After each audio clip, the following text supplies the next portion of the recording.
guys, so summer holiday time is approaching, and that is the time of year that for me certainly, I don't know about anyone else, but it's the time of year where I tend to read the most. Throughout kind of the rest of the year, well, for the past year anyway, I've been at uni, and so all of the reading that I do tends to be kind of academic reading, journals, all that kind of uni books kind of stuff. And only during the summer, if I go away for like a break somewhere at home and I don't really have anything else going on, it's the time that I tend to read the most non-academic books. And I thought that it might be quite fun to just recommend a few books that I really enjoy to you guys for the summer. I decided to stay away from anything too dark or complicated, other than one of them. 4 of them are pretty light, kind of easygoing summer reads. Just for if you're going away for a holiday and you're trying to like get some book recommendations, these are ones that I would really recommend reading. So I'll just get started with it. So the first book that I wanted to recommend is one that I really love. This is a sort of non-fiction, autobiographical kind of book, and this is Everyone Hanging Out Without Me and Other Concerns by Mindy Kaling. If you watch The American Office or The Mindy Project, you will know Mindy. She is hilarious. She's an extremely talented writer and producer and all that kind of stuff in the TV world. She's also an author, and she's written this book, and she's got another book coming out this year, I think.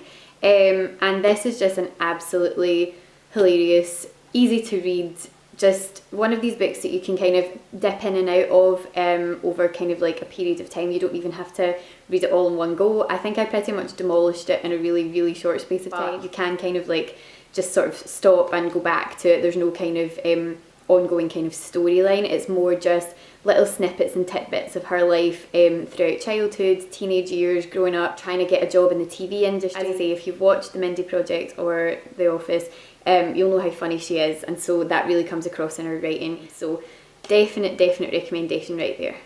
The next book that I want to recommend is one that I don't know if many people will have heard of, because I stumbled upon this in, I want to say, Waterstones by complete accident. It just happened to be at the end of one of the shelves and I liked the cover and I picked it up. This is Firmin by Sam Savage. It's called Firmin, Adventures of a Metropolitan Lowlife, and basically this is a book written from the perspective of a rat called Firmin who lives in a bookshop, and he survives by eating books. He kind of becomes this like literary genius in rat form. It's really lovely. There's some really nice literary references in here. He reads a lot of the classics and a lot of really interesting books, so you get some nice kind of bits and pieces from other books kind of seeping through into this story. This is a book that made me laugh, it made me cry, it just was absolutely one of those things that you start reading and within a few pages you're completely and utterly hooked. So yeah, if you're looking for something that's a really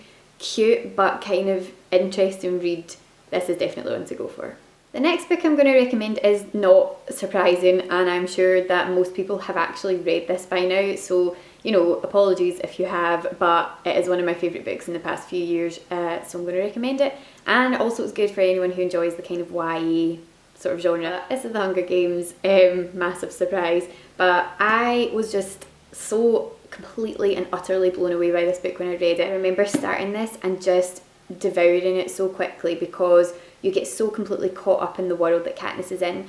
And if you've seen the film but you haven't read the book, please go and read the book, because of the way that the book is written, it's all written from Katniss's perspective. So it's a completely different version, or you know, quite a different version to the story that you get in the film, because obviously most of this book when she's in the games is sort of thought processes through her head, which obviously you can't get, it doesn't really come across in the film. Even if you've seen the film, if you've not read the book, pick this up this summer, because it's not going to take you very long, because if you're anything like me or most other people who I know who've read this book, you will read it in a few days, or you know, if you've got time, you know, in 1 or 2 sittings. It's an absolutely excellent book and really thought-provoking around a really interesting topical kind of subject, and yeah, a great read. Fourth on the list for recommendations, and this really is a good kind of summer read. It's by an author who I really like. This is The Time of My Life by Cecelia Ahern. I really like Cecelia Ahern. There's not been a single one of her books that I have not sort of picked up and loved. This one in particular is absolutely brilliant.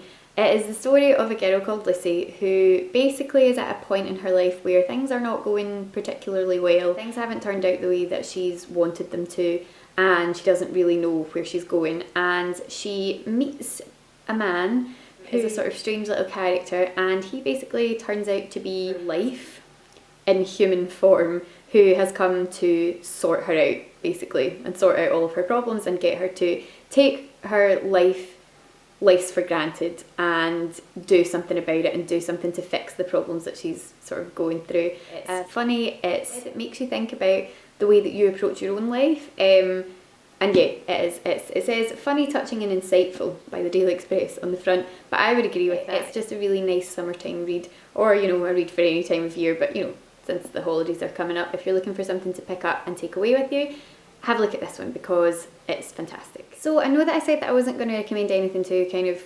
complicated or dark or anything like that, since this is a summer books video, but this is a book that I really, really love, and if there are people out there, which I'm sure there are, who prefer to take something a bit more kind of thought-provoking and dark on holiday with them, I definitely recommend The Master Marguerita by Mikhail Bulgakov.